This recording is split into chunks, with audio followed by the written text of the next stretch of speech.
अगर ये सपना नहीं तो क्या है?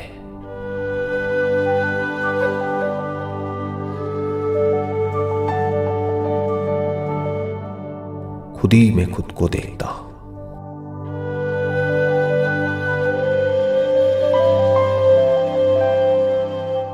लेकिन फिर भी कभी खुद में खुद को नहीं देख पाता। अगर ये मजाक नहीं तो क्या है? सपने में भी सपनों की दुनिया में रहता हूं और उन सारे सपनों के सच होने के सपने में जीता हूं।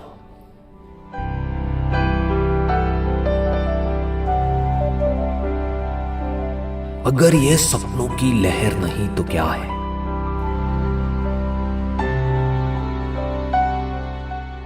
खुद से ही खुद को बनाकर, खुद ही से खुद को मिटाकर खुद ही मैं मिल जाता। अगर ये खुद से खुद की लड़ाई नहीं तो क्या है?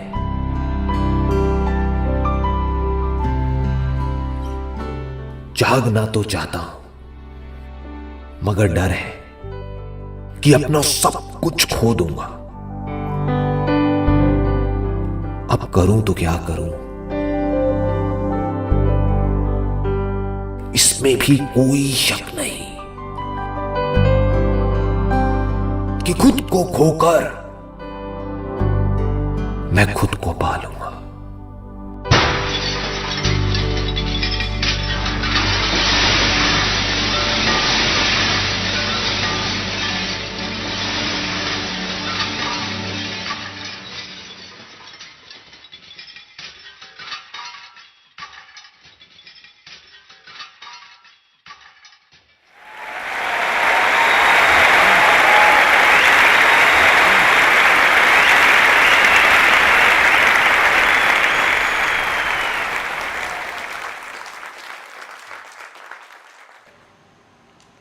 कितने लोग हैं यहाँ पर जो पिछले कई सालों से ध्यान कर रहे हैं या इस रास्ते पे चल रहे हैं?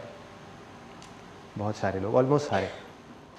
ऐसा कुछ भी नहीं है जो मैं आपको सिखा सकता हूँ या बता सकता हूँ, क्योंकि जब यहाँ पर हम चलते हैं तो हर एक के एक्सपीरियंसेस एक दूसरे से बिल्कुल अलग अलग होते हैं। तो मैं सिर्फ एक काम कर सकता हूँ, या तो मैं आपके जो क्वेश्चंस हैं या जो भी आप मुझसे पूछने वाले हैं उसमें से कुछ सीख सकता हूँ, या फिर अपने एक्सपीरियंसेस आपके साथ में शेयर कर सकता हूँ। और वही आज होगा। मैं अपने एक एक करके अपने जो एक्सपीरियंसेस हैं वो आपके साथ में शेयर करूँगा।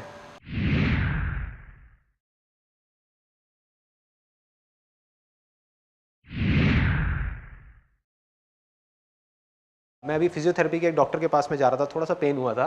मेरे बहुत अच्छे फ्रेंड है, तो वो एक बड़ा सिंपल सा उन्होंने मेरे से क्वेश्चन पूछा और मुझे हंसी आ गई। कहते कि यार रामायण में एक बात बताओ, लक्ष्मण ने उसकी सूर्पणखा की नाक काट दी। कहते अगर आज के टाइम में किया होता तो जेल में होता। अपनी जगह बिल्कुल ठीक है कि उसने किया तो गलती, और फिर कह रहे हैं कि रावण की गलती है। रावण ने क्या गलती करी? सीता को हाथ तक नहीं लगाया, तो रावण कहाँ गलत है? गलत तो ये है कि भाई हाथ नहीं उठाना चाहिए था ना, बात कर लेते, हाथ क्यों उठाया? ऐसे ही आप रामायण में जाओ, महाभारत में जाओ, यहां जाओ, वहां जाओ, जहां भी जाओगे आपको कॉन्फ्लिक्ट्स नजर आएंगे।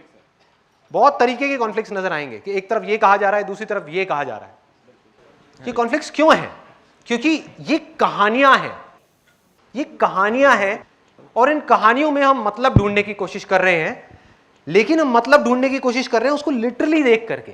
कहानी के फॉर्म में एक बहुत बड़े मैसेज को प्रिजर्व किया हुआ है। उस कहानी को जब आप अनफोल्ड करेंगे तो अंदर से एक मैसेज निकल करके आएगा, उस मैसेज को पकड़ना है।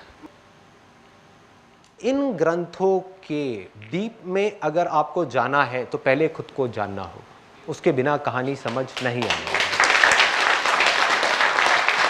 एक एक बात जो रामायण में है, जो महाभारत में है, या बाइबल में है, या कुरान में है, वो सच है। देखने का नजरिया अलग अलग है। एक नजर से हम देखेंगे वही चीज हमको गलत लगेगी, एक नजर से देखेंगे हमको सही लगेगी, लेकिन है वो सब सच, झूठ नहीं है। किस स्तर पे है वो जब आप अंदर जाओगे धीरे धीरे समझ आएगा कि राम है क्या, हनुमान क्या है, उसको वायु पुत्र क्यों बोला गया है, मेडिटेशन में ब्रेथ का इतना बड़ा रोल क्यों बताया गया है। जब ब्रेथ लंका में जाती है, ये लंका क्या यही तो नहीं है कहीं, ये शरीर जो सोने की लंका है, सीता जो है वो कहीं हमारी कुंडलिनी शक्ति तो नहीं है जो रिसाइड कर रही है। और जब हनुमान लंका में पहुंचता है तो लंका में आग क्यों लगती है। जब ब्रेथ हमारी पूरी बॉडी को जलाती है तो तप क्यों बोलते हैं उसको, ये क्यों बोलते हैं कि शरीर को तपाना पड़ेगा। और तपाने से क्या होता है, ये शरीर कहां जाता है, बाण यहीं क्यों लगना चाहिए रावण के, कहीं और क्यों नहीं। यहां पर ऐसा क्या है, इस चक्र में ऐसा क्या है, कहीं ये अग्नि का चक्र तो नहीं है, कहीं अग्नि से रूप तो उत्पन्न नहीं होता, कहीं हमारा सारा रूप इसकी वजह से तो नहीं है। अगर यहां बाण लगा तो क्या होगा, राम नाम में ज्यादा ताकत है या राम में ज्यादा ताकत है। रामायण में अगर आप ध्यान से देखोगे एक बड़ा मजेदार इंसिडेंट है, उससे आपकी पूरी रामायण ढह जाएगी पानी की तरह। वो क्या है, लोगों ने भगवान बना दिया राम को, जबकि उस पूरी रामायण में भगवान कुछ और है। भगवान राम का नाम है, ना कि वो इंसान है जिसकी बात की जा रही है। Getting my point. एक बार उसका एक छोटा सा किस्सा है, जब जा करके वो पत्थर फेंक रहे होते हैं राम राम लिख करके, उसमें राम भगवान खुद जा करके एक पत्थर को उठा करके फेंकते हैं समुद्र में और वो डूब जाता है। क्या मतलब है, राम नहीं है, राम नाम नहीं है।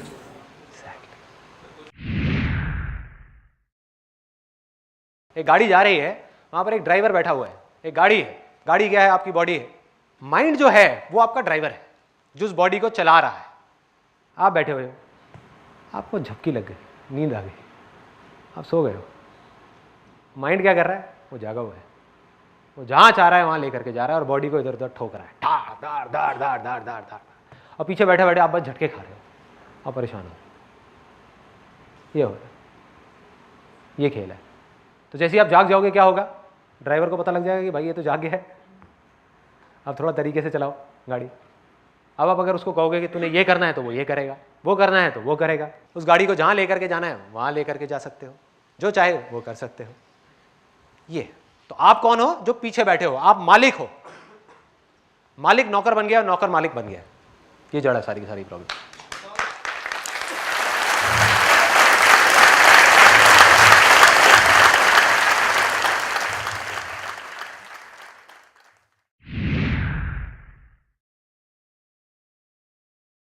सवाल एक्चुअल में ये है कि सबसे पहले तो कि स्पिरिचुअलिटी है क्या। क्या जो आदमी स्पिरिचुअलिटी में है, क्या वो मटेरियलिस्टिक वर्ल्ड से कट गया? हो सकता है हाँ, हो सकता है ना। हो सकता है एक मटेरियलिस्टिक आदमी इस वर्ल्ड में रह करके एक स्पिरिचुअल आदमी जो पहाड़ पे जाकर के चोटी पे बैठा हुआ है उससे लाख गुना ज्यादा स्पिरिचुअल हो। और दूसरी तरफ एक ऐसा आदमी जो अपने आप को स्पिरिचुअल कहता है किसी भी वे में, वो बिल्कुल ही अनस्पिरिचुअल हो, वो बिल्कुल ही मटेरियलिस्टिक हो। तो सारा खेल यहां है। There is no dividing line between spirituality and materialism. ये सिर्फ हमारे मन के वहम है। हम खुद अपनी एक इमेजिनरी एक वर्ल्ड क्रिएट कर रहे हैं और क्रिएट करके अपनी ईगो को बढ़ाने के लिए या तो हम बोल रहे हैं कि हम स्पिरिचुअल हैं या हम बोल रहे हैं कि हम मटेरियलिस्टिक हैं। आप किसी को दिखाने के लिए कर रहे हो या फिर सच में आप कट चुके हो उसमें रहते हुए भी। अच्छा, जैसे कमल खिलता है, कमल का क्या सिंबल है, कीचड़ के अंदर से कमल खिल रहा है। क्या आप उस तरीके से हो? और ये कीचड़ क्या है, कहीं ये दुनिया ही कीचड़ तो नहीं है? और इसमें से खिलना, इससे हल्का सा ऊपर उठना, क्या यही स्पिरिचुअलिटी है? या इसमें रमे रहना और उसको स्पिरिचुअलिटी का नाम देना, मटेरियलिस्टिक चीजों का नाम देना, रिलीजन का नाम देना, भगवान का नाम देना, क्या वो स्पिरिचुअलिटी है? अभ्यास आपका राइट है, आप कर सकते हो, यही करना है। वैराग्य आप नहीं कर सकते, वो होता है अपने आप अभ्यास के थ्रू। कंसंट्रेशन किसी भी चीज पे, किसी भी काम पे, चाहे बाहर चाहे अंदर, आप कर सकते हो। मेडिटेशन आप नहीं कर सकते, मेडिटेशन में जा सकते हो। कोई अगर आपको कहता है ना कि मैं मेडिटेशन कर रहा हूं, इसका मतलब वो कंसंट्रेशन कर रहा है, ध्यान नहीं कर रहा। ध्यान में आप चले जाते हो, जब कुछ करना ना पड़े, अपने आप होने लग जाए, तब आप ध्यान की उसमें हो अवस्था में। सो अब ये वैराग्य होता क्या है? अगर आप किसी चीज को छोड़ने की कोशिश कर रहे हो तो आपको छोड़ने से अटैचमेंट हो गई है, इसको भी छोड़ना है। तो चीजें छूटती कैसे हैं? ये वैराग्य है क्या? अभ्यास करते करते करते करते करते करते करते करते एक ऐसी स्टेट आ जाती है जब आप आगे बढ़ते हो। मटेरियलिस्टिक वर्ल्ड में देखो चीजें कैसे छूटती हैं, ऐसी स्पिरिचुअल वर्ल्ड में छूटती है। आज आपके पास में साइकिल है, बाइक है, स्कूटर है, क्या है आपके पास में? बाइक है। तो अगर आपको कोई आ करके देगा कि भैया मेरी साइकिल ले ले और अपनी बाइक मुझे दे दोगे? नहीं दोगे। गाड़ी देगा तो हाँ फिर तैयार है। चलनी चाहिए गाड़ी बढ़िया गाड़ी है यार, बढ़िया ब्रांड न्यू गाड़ी, एक्सचेंज हो जाएगी। गाड़ी आपको मिल गई, सपोज सेंट्रो मिल गई, कल को कोई आता है और बढ़िया आपको गाड़ी दे देता है, होंडा सिटी दे देता है, कर लोगे एक्सचेंज सेंट्रो से? कर लोगे। तो आपने क्या किया? सेंट्रो को छोड़ दिया और होंडा सिटी को पकड़ लिया। इसी को वैराग्य बोलते हैं। जब भी हमको कोई बड़ी चीज मिल जाती है तो छोटी अपने आप ही छूट जाती है, छोड़नी नहीं पड़ती। जिसके पास में सिर्फ बाइक है उसको आप बोलोगे मेरे को अपनी बाइक दे दे, आप अपनी जान लगा दोगे, अपनी बाइक नहीं दोगे, लड़ पड़ोगे उस आदमी से।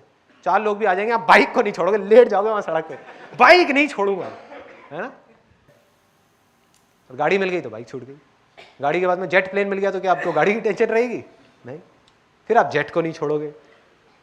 जब जेट से भी बड़ा कुछ मिल गया तो जेट अपने आप छूट जाएगा। ऐसे ही स्पिरिचुअलिटी में समझ आने की बात है ना। Spirituality is nothing but understanding of the truth. जैसे जैसे आपकी समझ बढ़ती चली जाएगी, इसी को कॉन्शियसनेस बोला गया, इसी को नॉलेज बोला गया, अलग अलग नाम से उसको बोला जा रहा है। नॉलेज कहां से आती है? कॉन्शियसनेस के स्तर के बढ़ने से। जितनी आपकी अवेयरनेस, आपकी समझ, आपकी अंडरस्टैंडिंग इस दुनिया की बढ़ती चली जाएगी तो जो छोटी मोटी चीजें हैं वो अपने आप ही छूटती चली जाएंगी, छूट जाएंगी, छोड़नी नहीं पड़ेगी, छोड़ भी नहीं सकते। जब परम आनंद मिल गया तो छोटी छोटी चीजों में आपको कहां आनंद आएगा?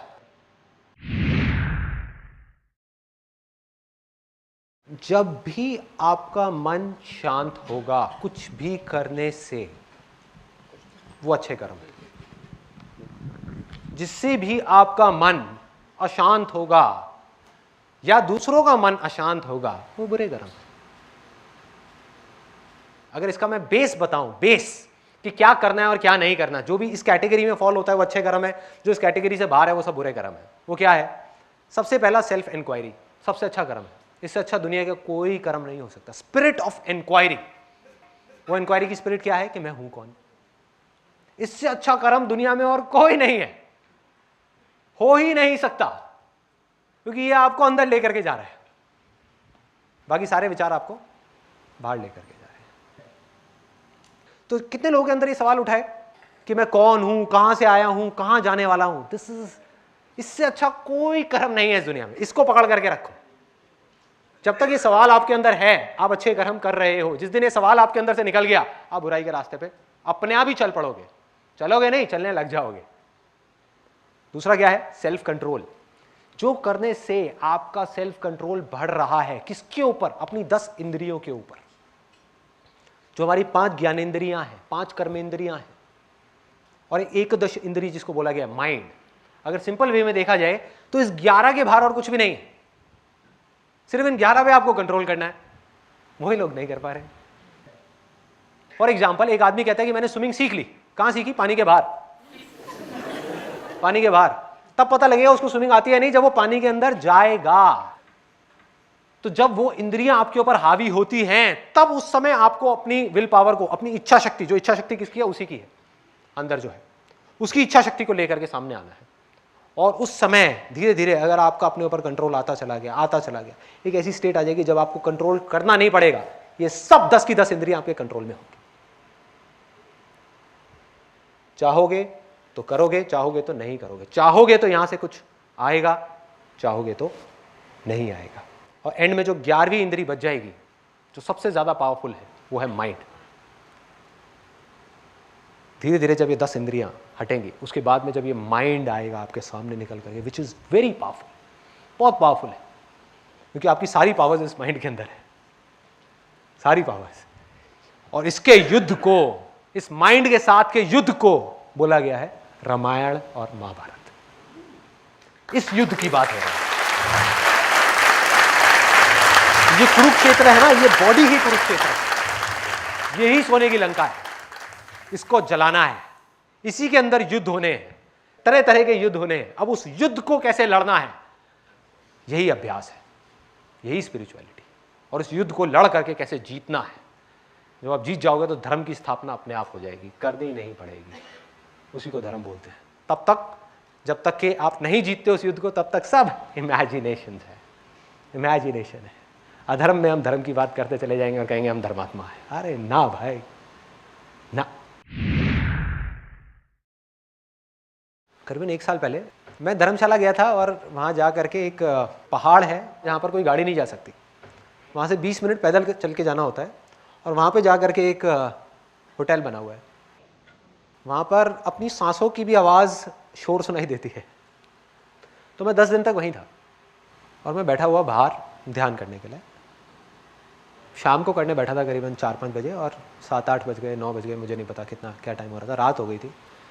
और रात होते होते वहाँ पर बहुत तेज़ मेरे कानों के अंदर एक झिंगुर की आवाज़ सुनाई देने लगी। झिंगुर पता है सबको क्या होता है, जंगल में नहीं होता वो गर्र करके वो आवाज़ें आती हैं।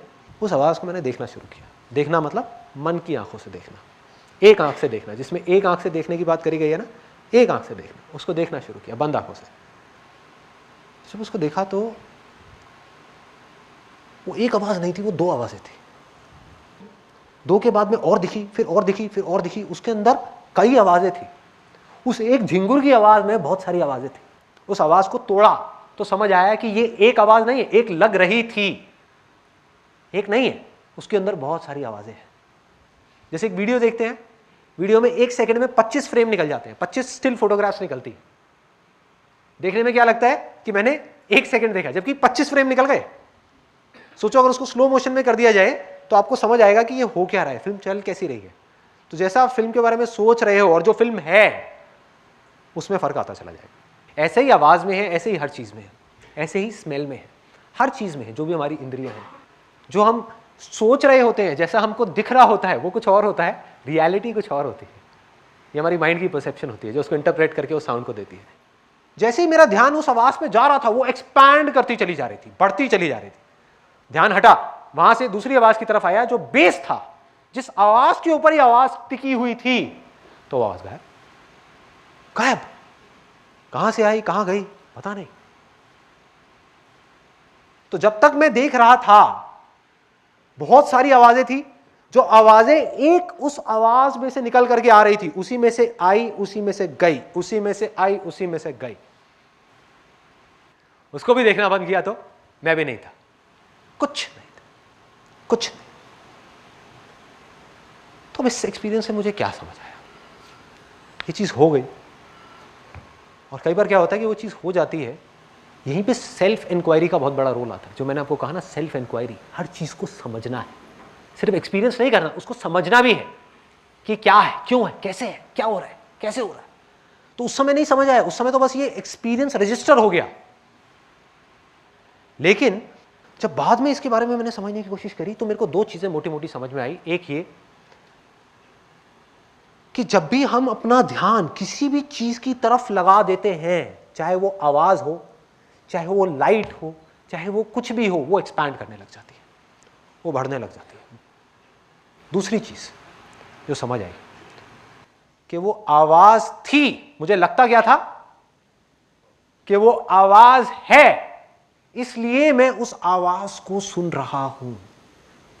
जबकि सच्चाई क्या थी कि मैं सुन रहा था, इसलिए वो आवाज थी।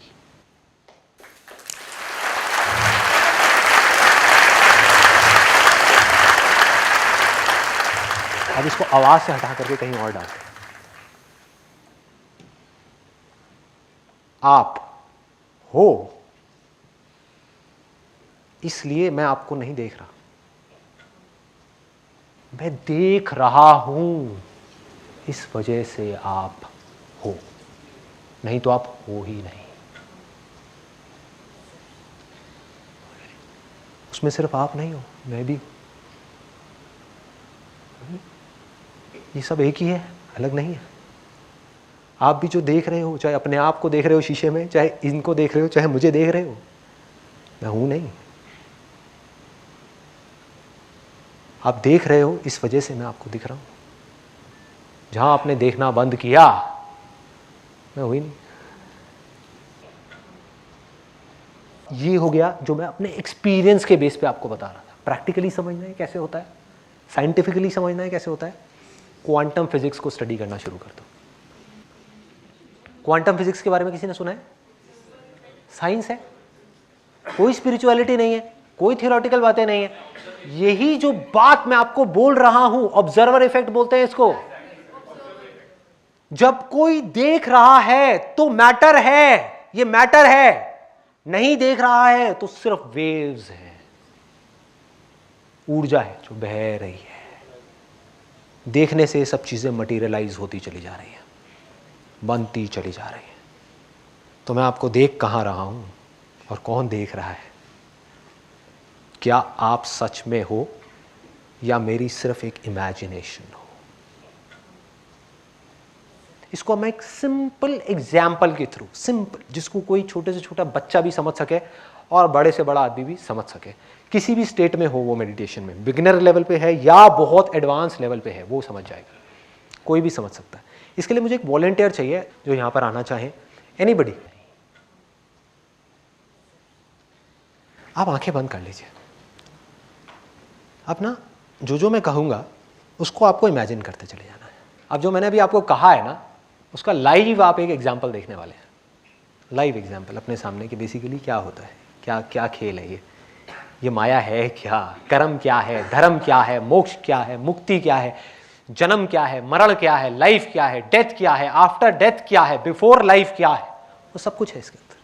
अगले 10 मिनट के अंदर अंदर सब क्लियर होता चला जाए। अब ये मत समझना मैं इनको हवा में उड़ाने वाला हूँ। जादू नहीं है भाई। आप में से कितने लोग सपने देखते हैं रात को सोते समय? सब देखते हैं।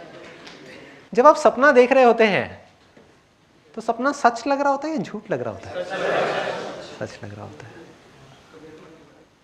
सपने कैसे आते हैं ये देखना है अपने को। कोई ना कोई अंदर डिजायर होता है तभी सपना आ रहा है। बहुत बार आप देखेंगे जो सपना है वो हमारे किसी ना किसी डिजायर से रिलेटेड ही आता है। जो आप रियलिटी में नहीं कर पा रहे हो उसको सपने में करने की कोशिश कर रहे हो। होता है ऐसा?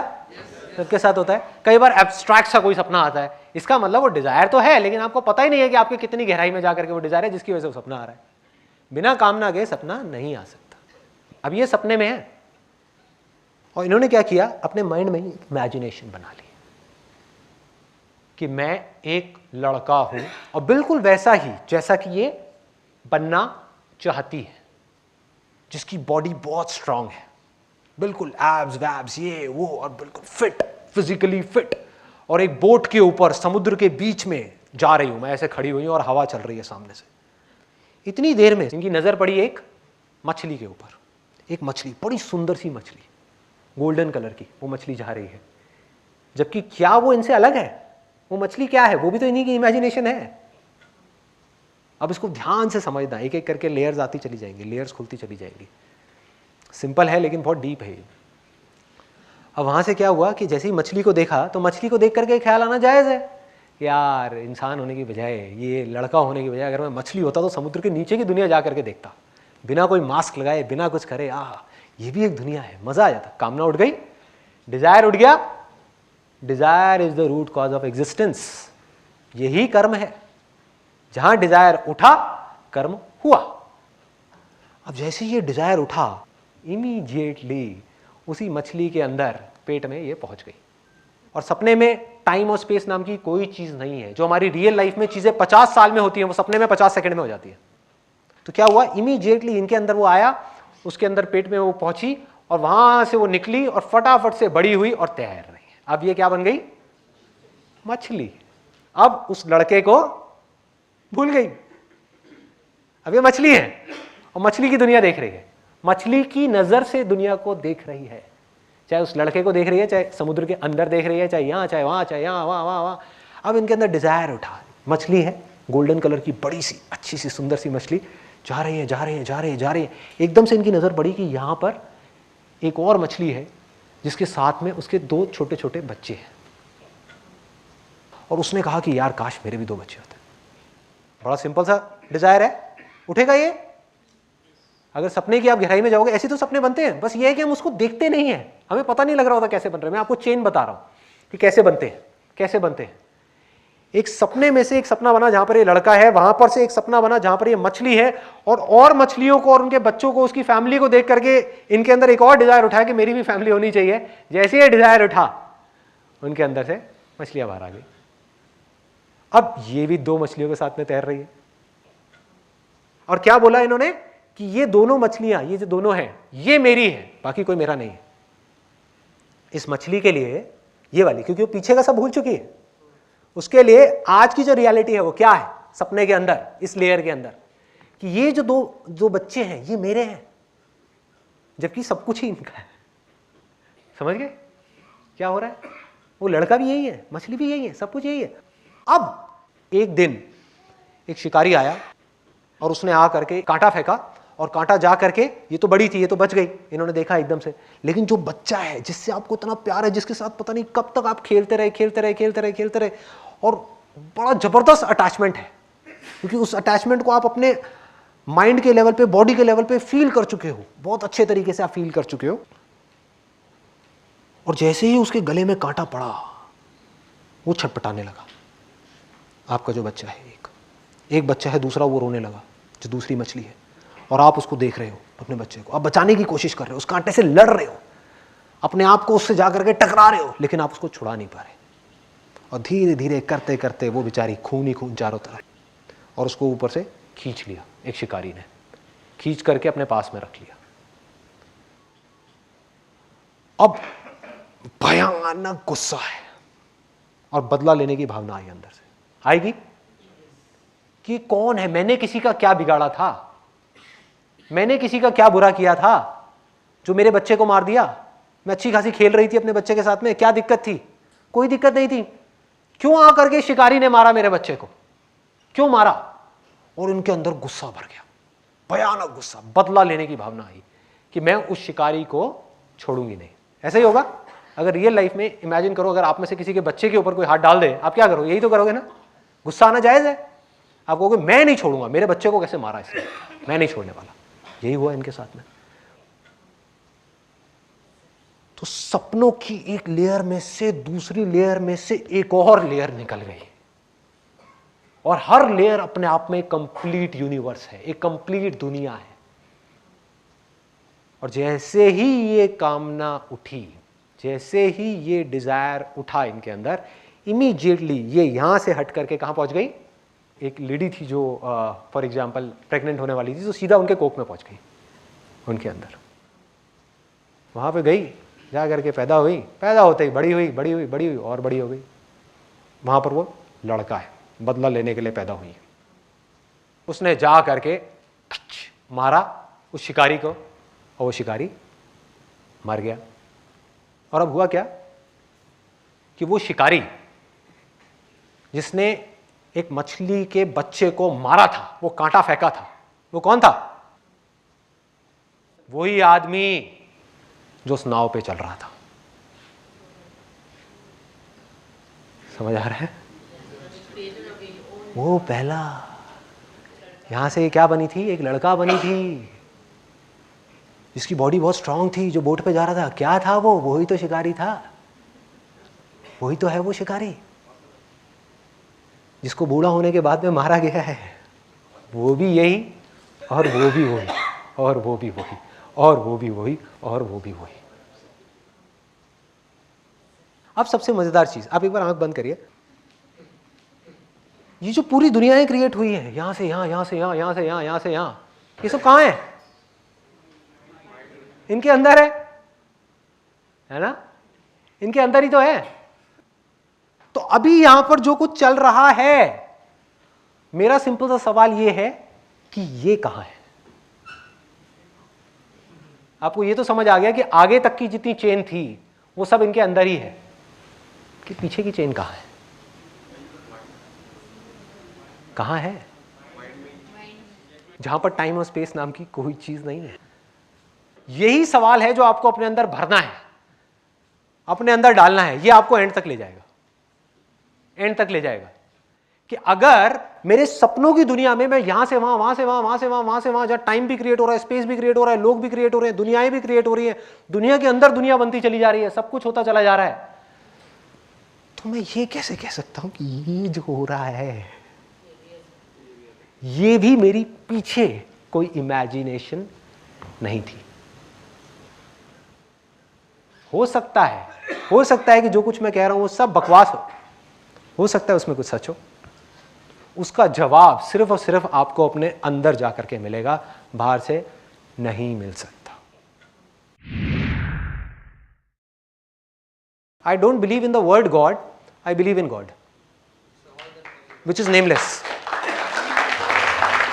फॉर एग्जाम्पल, एक आदमी है जो यहां पर पहुंच गया है ना, और अपने आप को शीशे में खड़े होकर के देख रहा है। खड़े आप भी वही हो, देख आप भी रहे हो, फर्क क्या है, उस शीशे पे धूल जमी हुई है।